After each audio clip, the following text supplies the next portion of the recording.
immobilier simplifié avec Patrick Lapalme. Oui. Et si vous nous écoutez présentement à la radio, je vous invite à vous brancher sur la page Facebook de Patrick Lapalme pour nous voir, évidemment. En direct, naturellement. Effectivement. Bon matin, mon ami. Hey, salut Sylvain. On va parler ce matin de l'inspection. Toujours recommandé de faire une inspection. Effectivement, surtout oui, dans ces temps-ci. Si tout est OK, parfait, tant mieux, mais il peut y avoir négociation suite à l'inspection. Et voilà, on a 3 choix de réponse suite à l'inspection. Donc, on va soit accepter les problématiques, parce qu'il n'y a aucune propriété qui n'en a pas. On s'entend là-dessus. Là.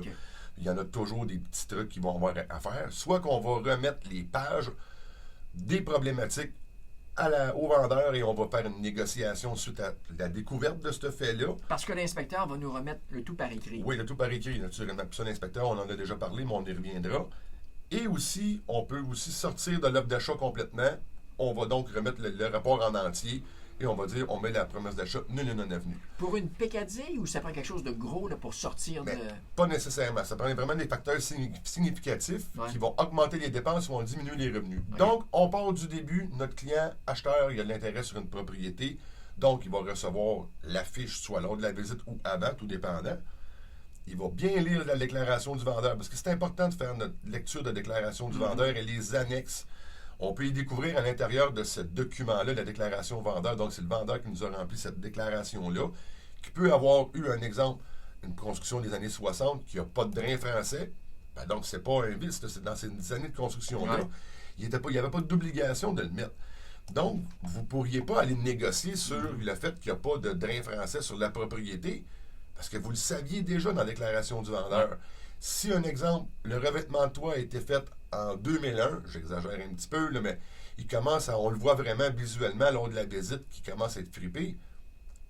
Vous ne pourriez pas négocier, c'était visible, tous les aspects qui étaient déclarés dans la déclaration du vendeur et qui sont visibles lors de la visite ne peuvent pas être négociés parce qu'en réalité, ça a été déclaré par le vendeur. On peut négocier s'il y a des surprises. S'il y a des surprises. Un exemple, puis qu'on ne voit pas ça fréquemment, mais quand on le voit, on va avoir une négociation. Il pourrait avoir de la moisissure dans le pontage dans l'entretoit, un tuyau du ventilation de salle de bain qui s'est débranché avec le temps, et puis quand il fonctionne, il envoie de l'humidité sur le pontage, puis on a un endroit avec de la moisissure, ou généralisé même dans l'entretoit.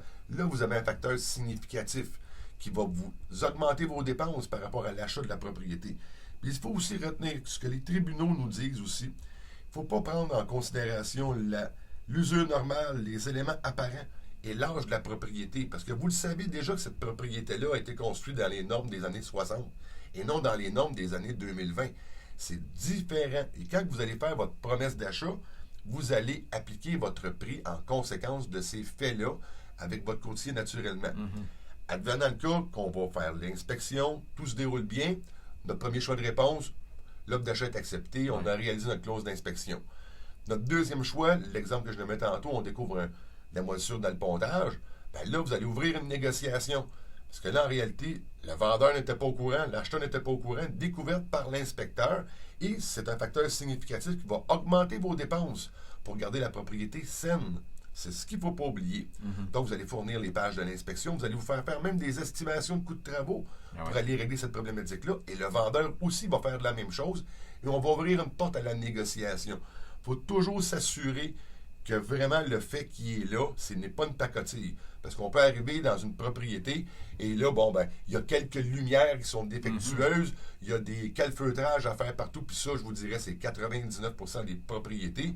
Vous ne pouvez pas vous sortir d'une promesse d'achat avec des facteurs insignifiants, parce qu'on parle bien de significatif sur ces facteurs-là. Et si jamais, parce que c'est un marché de vendeurs et le vendeur dit ça me dérange pas, moi je baisse pas. Il n'y a pas de...